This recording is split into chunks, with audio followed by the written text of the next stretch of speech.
Good morning students. बेटा हमने जो है आपकी हिंदी की बुक रिमझिम का चैप्टर नंबर 12 किया था, सुनीता की पहिया कुर्सी। तो इसके जो है क्वेश्चन आंसर रहते थे। आज जो है हम इस चैप्टर के क्वेश्चन आंसर करेंगे।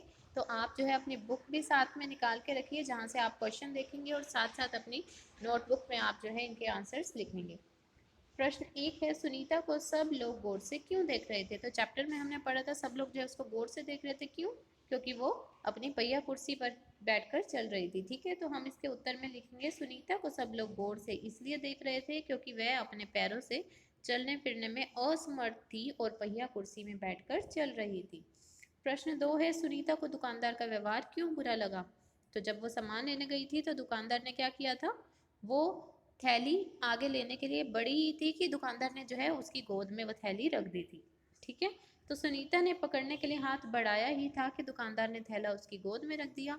तो दुकानदार का इस तरह का दया दिखाना उसे अच्छा नहीं लगा। ठीक है, उसके बाद जो है हमारा क्वेश्चन दिए हुए थे, सुनीता को सड़क की ज़िंदगी देखने में मज़ा आता है। तुम्हारे विचार, सुनीता को सड़क देखना अच्छा क्यों लगता होगा? तो आपको जो है सोचना है कि सुनीता को सड़क देखना इतना अच्छा क्यों लगता है।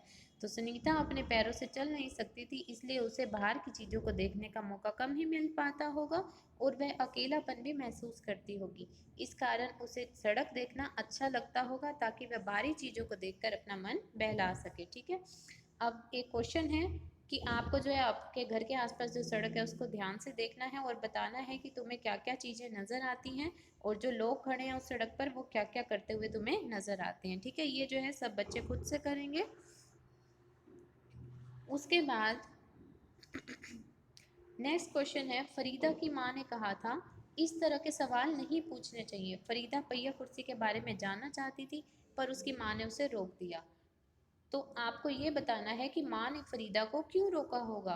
तो इसका उत्तर हम लिखेंगे, फरीदा ने सुनीता से पहिया कुर्सी के बारे में पूछा तो माँ ने सोचा होगा कि इसके इस सवाल से सुनीता के मन को ठेस पहुंचेगी, कहीं उसको बुरा ना लग जाए, इसलिए माँ ने फरीदा को जो है रोक दिया होगा। अब नेक्स्ट क्वेश्चन है, क्या फरीदा को पहिया कुर्सी के बारे में नहीं पूछना चाहिए था? तुम्हें क्या लगता है? तो बेटा मेरे अकॉर्डिंग जो है उसने पूछ के कोई गलती नहीं की है। ठीक है, तो हम इसके उत्तर में लिखेंगे, मेरी समझ से फरीदा ने सुनीता की पहिया कुर्सी के बारे में पूछकर कोई गलती नहीं की। वह तो उत्सुकता से के कारण पूछ रही थी, उसके मन में सुनीता को दुख पहुंचाने की भावना नहीं थी। तो वो जो है एक्साइटेड थी काफ़ी कि ये जो सुनीता है वो कुर्सी पे कैसे चल रही है। ठीक है, तो इसलिए उसने उत्सुकता से पूछ लिया। तो इसमें जो है कुछ गलत तो नहीं था। अब आपको क्या लगता है कि उसने सही किया या गलत, वो आप यहाँ पर लिख सकते हैं। नेक्स्ट है, क्या तुम्हें भी कोई काम करने या कोई बात कहने से मना किया जाता है? कौन मना करता है और कब मना करता है? तो इसमें जो है आप सभी अपने विचार लिखेंगे कि आपको घर में या बाहर कोई काम करने के लिए मना किया गया हो, किसने मना किया और कब कब मना किया। ठीक है, उसके बाद नेक्स्ट क्वेश्चन है, क यदि सुनीता तुम्हारी पाठशाला में आए तो उसे किस किस कामों में परेशानी आएगी? तो इसके उत्तर में हम लिखेंगे, यदि सुनीता मेरी पाठशाला में आए तो सबसे पहले उसे कक्षा में जाने में परेशानी होगी। कक्षा में जाने के लिए उसे बरामदे में चढ़कर जाना होगा, वह खेल कूद में भाग नहीं ले सकेगी। तो इस तरह की परेशानियां जो है सुनीता के साथ आएंगी। अब नेक्स्ट क्वेश्चन है, उसे यह परेशानी न हो उसके लिए अपनी पाठशाला में क्या क्या तुम कुछ बदलाव सुझा सकती हो? तो पाठशाला की कक्षा में पहुंचने के लिए बरामदे में जाने का रास्ता ढालू होना चाहिए, मतलब कि ढलाव होना चाहिए ताकि जो उसकी पहिया कुर्सी है वो उस पर चल सके।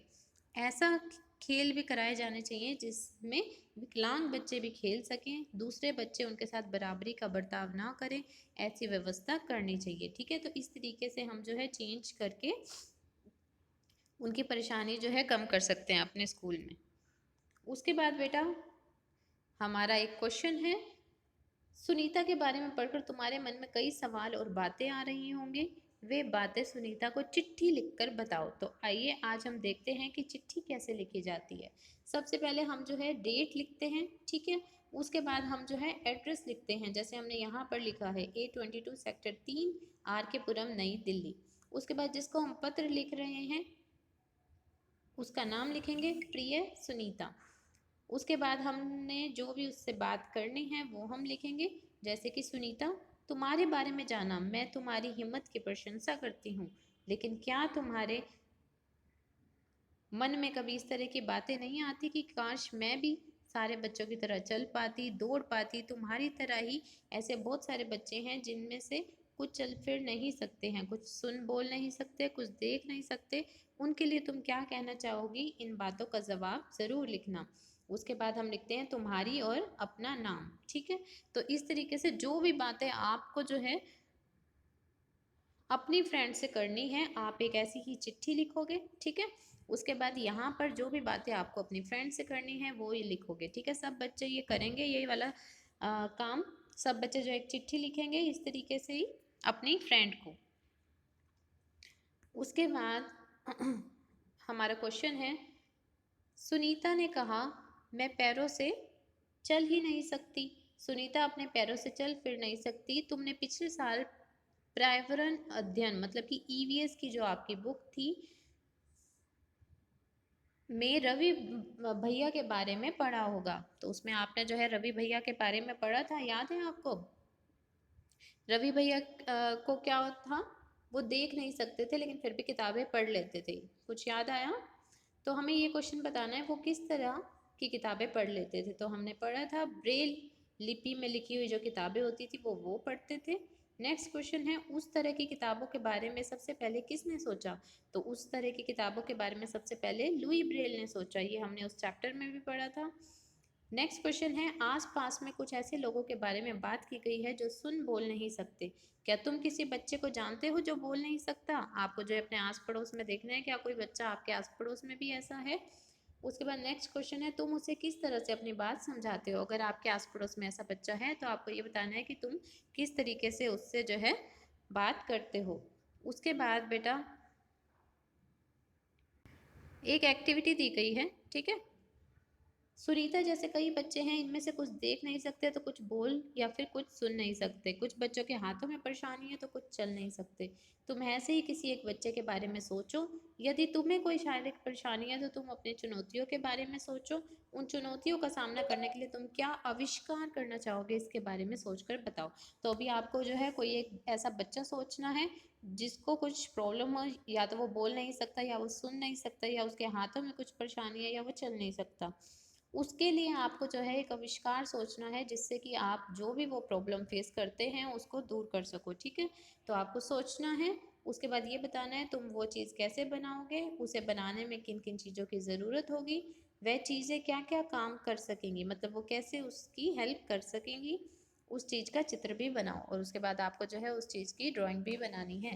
तो ये सब बच्चे करेंगे, आप जो है सोचेंगे आप किस तरीके से किसी ऐसे इंसान की मदद कर सकते हो। मतलब आप कैसी, जैसे जो लोग नहीं देख सकते उनके लिए क्या बनाई गई, ब्रेल बनाई गई। ठीक है, ताकि वो पढ़ सकें।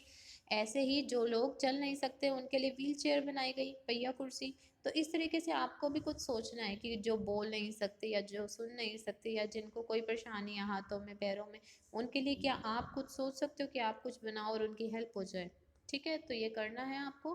तो बेटा ये चैप्टर आपका कंप्लीट होता है। ये सभी क्वेश्चन आपको जो है करने हैं अपनी कॉपी में। Thank you.